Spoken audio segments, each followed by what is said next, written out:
Acorda, sucupira!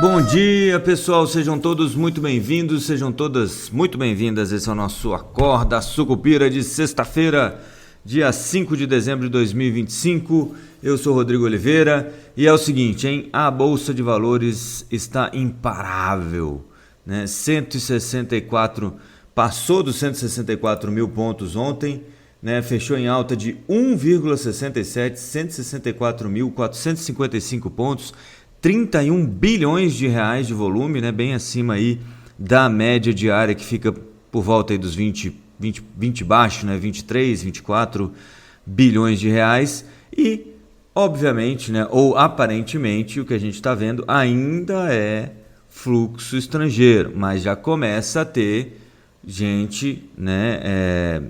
Pessoa física procurando posição em Bolsa de Valores, né? Tem agora o próximo gatilho que é o corte de juros por aqui, né? O gatilho americano já começou, que são os cortes de juros por lá. A expectativa para a semana que vem é de 87% de chance de um corte na semana que vem, lá nos Estados Unidos, tá? Que prevê ali na curva, né?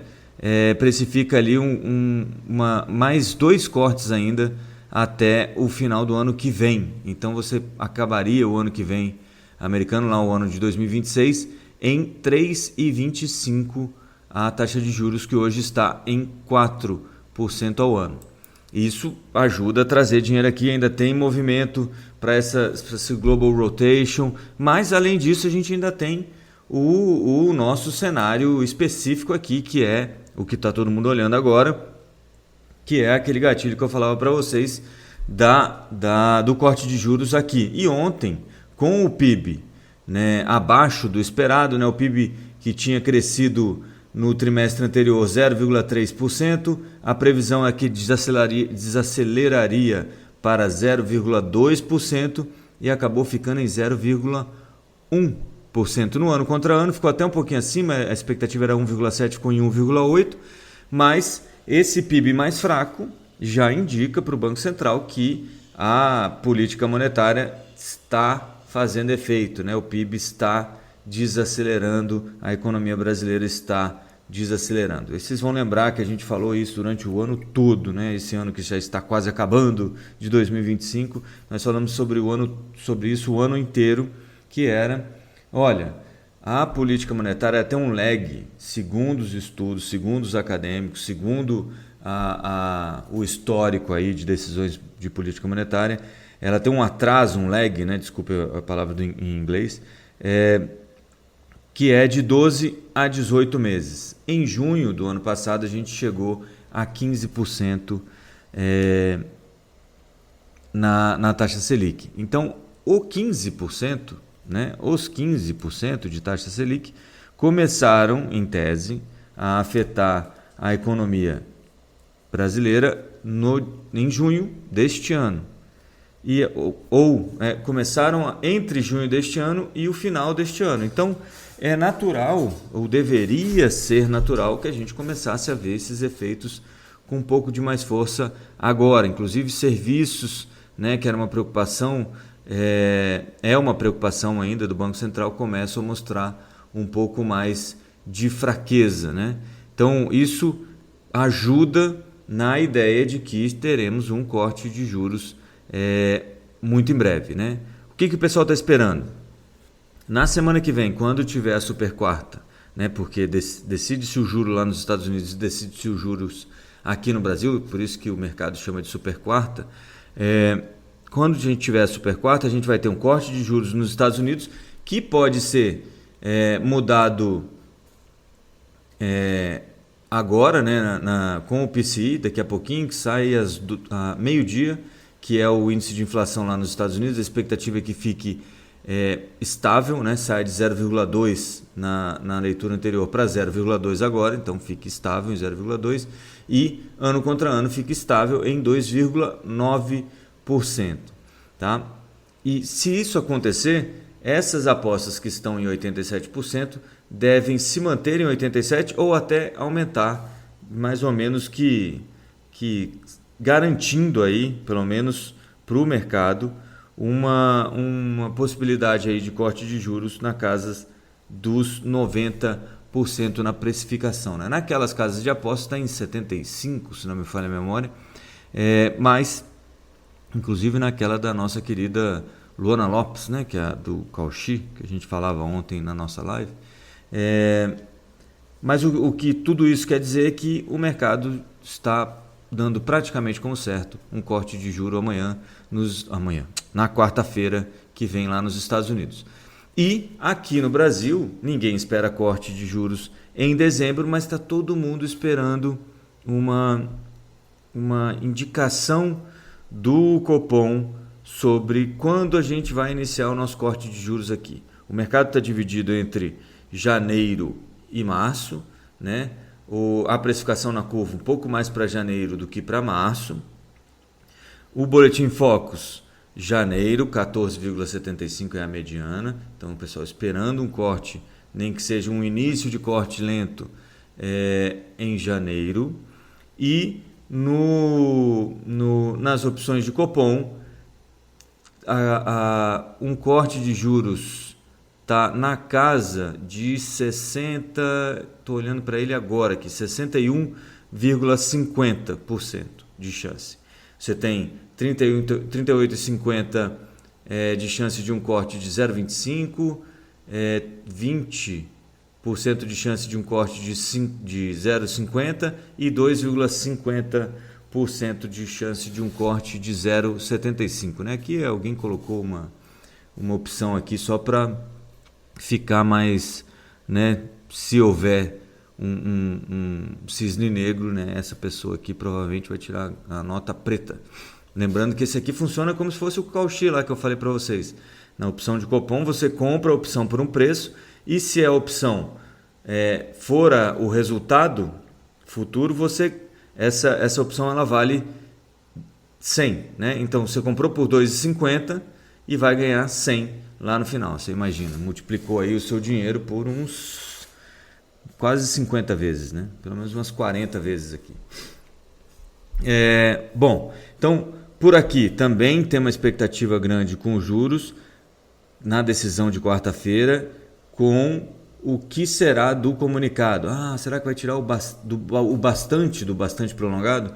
Eu já falei para vocês que eu acho que, de acordo com a conversa do Gabriel Galípolo naquela fala pública na terça-feira dessa semana, lá na XP, eu acho sim que ele tira dessa vez, que eles vão tirar do comunicado a passagem bastante, porque me parece que o Galípolo finalmente entendeu que o pessoal tá olhando para essa palavra como se ela renovasse o tempo, né? Olha, a cada reunião que eu falo bastante prolongada, a pessoa imagina que bastante prolongada a partir de agora. E aí ele repete, olha, a gente não está falando isso, o que a gente está falando é que a gente está no período do bastante prolongado. Então ele deve tirar o bastante do bastante prolongado e o mercado deve entender como um aceno para um corte em janeiro. E é esse o problema que, se ele fizer isso, é esse o problema que o Gabriel Galípolo está tentando segurar, porque eu não sei se já no modelo deles você tem um corte em janeiro ou só em março. O fato é que se ele fizer alguma mudança no comunicado, que faria sentido, na minha opinião, ele pode ser entendido de uma forma que ele não quer. E essa é a dúvida que a gente tem. Fato é que se houvesse essa comunicação um pouco mais indicando algum relaxamento já na política monetária já em janeiro, aí você vai ter o mercado todo se movimentando de uma vez só para janeiro o corte, e isso vai ajudar a Bolsa a galgar aí novos patamares. Então, Bolsa em nível recorde, 36,72% de ganho para quem estava seguindo o Ibovespa aí desde o começo deste ano, e com uma chance razoável de a gente ainda ter uma força extra nesse rally de fim de ano. Não só pelo fluxo estrangeiro que está vindo, mas também por uma mudança no valuation e precificação aí das ações com esses anúncios de dividendos que o pessoal está fazendo agora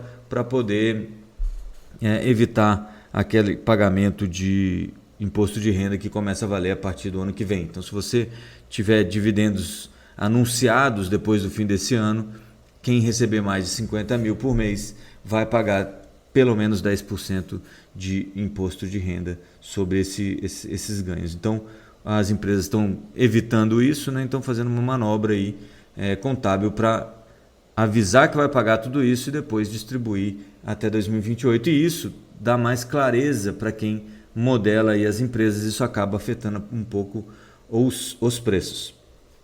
Bom, além disso, continua aquela conversa no Congresso Nacional, o governo e Senado se desencontrando, né? O governo reclamou da história o Lula, né? Reclamou da história das emendas parlamentares impositivas, disse que isso não está certo, que é um erro histórico. O Congresso, aparentemente, né? Segundo os jornais, ficou meio chateado com essa história. Também estão chateados com a liminar do Gilmar Mendes, que inclusive já respondeu ao nosso querido Messias que não vai mudar nada e que isso vai para o plenário do STF, onde eles julgarão, então, quem pode falar mal deles. Basicamente é isso, né? Quem pode dizer que um ministro do STF pode ser retirado do cargo vitalício em que um governante o colocou e o Senado não estava nem aí quando foi colocado. Então, é bom a gente prestar atenção num pouco disso, porque isso desequilibra os poderes e eu acho que isso está minando a harmonia entre os três poderes, o que pode levar, sim, a uma crise institucional muito em breve. Bom, mas por enquanto ainda estamos no comecinho disso tudo. É aquela coisa quando a criança começa a subir naquele... não sei o que, sobe na árvore, né? Começa a subir na árvore, você vai acompanhando. Quanto mais ela sobe, mais perigoso a coisa fica. Ela está só no comecinho da árvore ainda, tá tudo bem.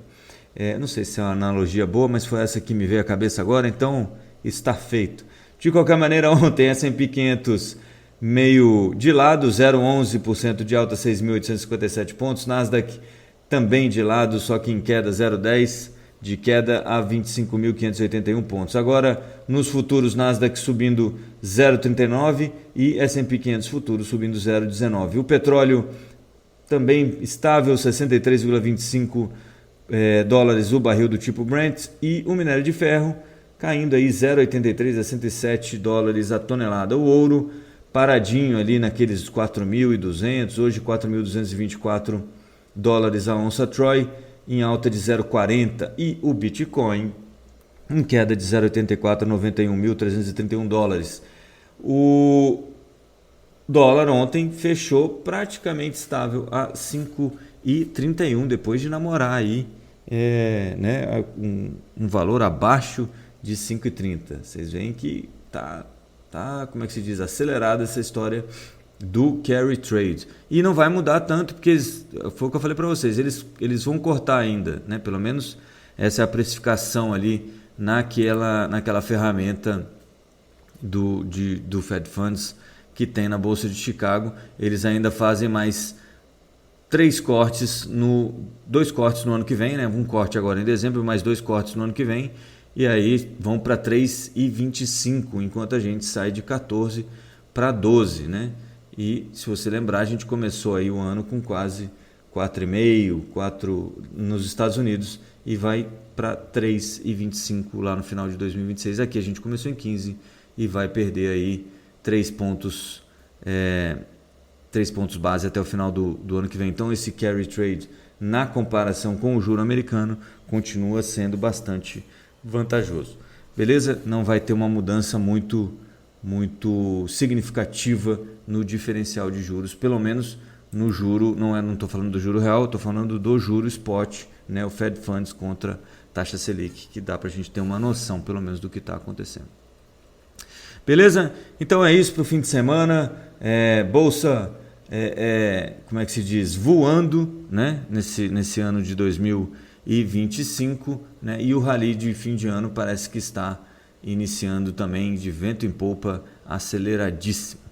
Então eu vou ficando por aqui. Bom fim de semana para todos, bons negócios. até segunda-feira no nosso mais um Acorda Sucupira e na terça-feira, é claro, na nossa live no YouTube, pontualmente por volta das 7h30. E aí eu queria, antes de terminar, só agradecer aí os comentários lá no YouTube, tanto da Maria Lúcia quanto do Thiago, né? O Thiago levantou um ponto importante ali sobre a Lava Jato, etc e tal, e tem uma hora que ele fala ali no comentário sobre estar certo ou estar errado. Eu acho que não é nem e isso eu queria deixar, né? Porque às vezes a gente escreve e fica no tom errado, né? Eu não sei, a pessoa pode ler no tom errado, e eu sempre acho bom, viu, Thiago, de verdade, principalmente você, quando você discorda, você, antes de mais nada, é extremamente educado, né? E a ideia, aparentemente, eu acho que, pelo menos é o que eu sinto quando eu leio o que você escreve, eu acho que é elucidar algum ponto, né? Tanto para o interlocutor quanto para você. Isso é que eu acho que é o importante da discussão. Eu sempre falei, a gente não tem, eu espero, né? Eu não tenho nenhum compromisso com o erro. Quando eu estou errado e entendo que estou errado, eu assumo o meu erro, sempre foi assim. Às vezes a gente demora para entender que está errado, né?